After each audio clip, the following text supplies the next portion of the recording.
Dans l'évangile de Jésus-Christ selon saint Matthieu. En ce temps-là, Jésus disait à ses disciples : Ce que vous faites pour devenir des justes, évitez de l'accomplir devant les hommes pour vous faire remarquer. Sinon, certes, il n'y a pas de récompense pour vous auprès de votre Père qui est aux cieux. Ainsi, quand tu fais l'aumône, ne fais pas sonner la trompette devant toi comme les hypocrites qui se donnent en spectacle dans les synagogues et dans les rues pour obtenir la gloire qui vient des hommes. Amen, je vous le déclare. Ceux-là ont reçu leur récompense. Mais toi, quand tu fais l'aumône, que ta main gauche ignore ce que fait ta main droite, afin que ton aumône reste dans le secret, ton Père, qui voit dans le secret, te le revaudra. Et quand vous priez, ne soyez pas comme les hypocrites qui aiment à se tenir debout dans les synagogues et les carrefours, pour bien se montrer aux hommes quand ils prient. Amen, je vous le déclare, ceux-là ont reçu leur récompense. Mais toi, quand tu pries, retire-toi dans ta pièce la plus retirée, ferme la porte et prie ton Père qui est présent dans le secret. Ton Père qui voit dans le secret te le rendra.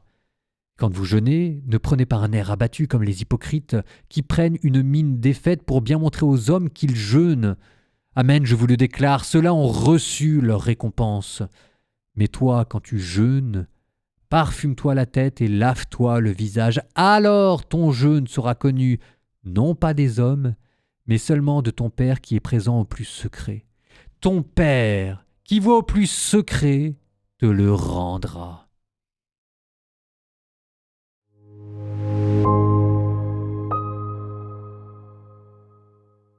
Pour nous, dans la vie chrétienne, il y a deux commandements et on pense qu'il y a deux amours. Il y a l'amour de Dieu et il y a l'amour du prochain. Premier commandement, deuxième commandement. Ce que cet évangile vous dit aujourd'hui, c'est qu'en fait, c'est quand même le seul commandement et c'est quand même le même commandement. C'est-à-dire que quand vous aimez votre prochain, c'est déjà une manière d'honorer le Père, de cultiver son mystère et son secret. Que quand vous faites le bien, quand vous faites la charité, quand vous faites l'aumône, même quand vous jeûnez, c'est déjà pour vous une manière d'essayer d'aimer Dieu. Et on se dit, comment ça se fait ça ? En fait, c'est très simple. La plus belle manière de faire l'aumône, c'est de voir dans votre prochain la créature de Dieu. La plus belle manière de faire le jeûne, c'est de voir dans votre corps la créature de Dieu. Et la plus belle manière de faire la prière, c'est de voir dans la prière un cri lancé vers Dieu. C'est Dieu qui est en toute chose, même dans l'amour du prochain.